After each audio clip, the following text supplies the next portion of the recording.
L'exposition Libelle & Biss 56 présente au sein de la galerie une installation immersive composée de papier peint, de mise en scène photographique, de sculptures, de personnages, d'un molluscarium, de textiles et de performances.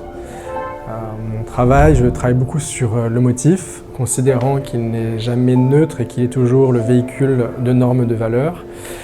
Et dans des mises en scène photographiques, je crée des compositions dans lesquelles le corps, plutôt mon corps, est mis en scène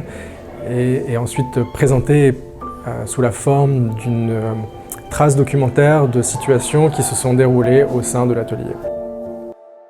Je les considère comme des performances de l'intime.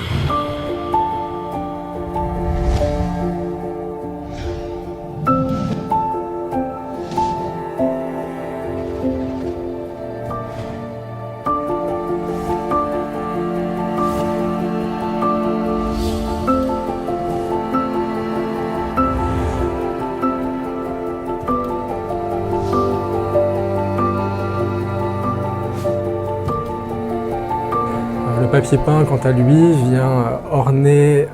l'ensemble des murs de la galerie en reprenant les codes de l'habitation traditionnelle et vient créer un dialogue entre le motif et les compositions présentes au sein des captations photographiques et les murs de la galerie, donnant au spectateur cette sensation d'installation immersive, cassant les codes habituels de l'art contemporain et du white cube.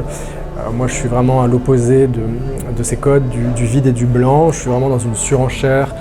de motifs, de couleurs et de formes dans lesquelles, fil rouge, un lien se fait entre ce qui se passe dans les mises en scène photographiques, ce qui se passe dans l'espace d'exposition sur les murs, ce qui se passe au sein de la galerie avec les personnages et costumes qui sont présentés, dans les performances, jusqu'à, dans cette exposition, le molluscarium qui est composé d'éléments naturels végétaux et de vrais escargots qui présentent sur leur carapace un motif pensé pour l'exposition.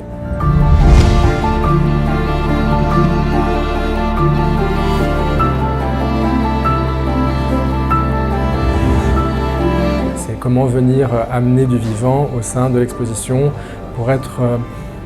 à l'antithèse des codes habituels et de cette croyance populaire qui considère que le musée ou l'espace d'exposition est un peu le cimetière de l'art.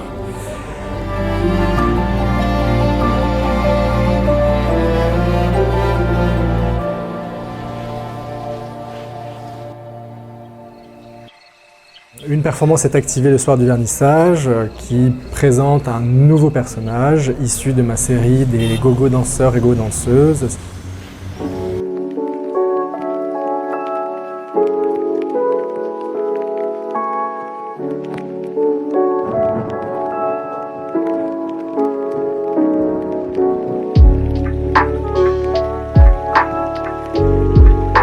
Une bête poilue qui se déambule en vitrine sous les regards des spectateurs au sein de l'espace d'exposition, habitant le lieu comme s'il était au sein de son espace privé et domestique.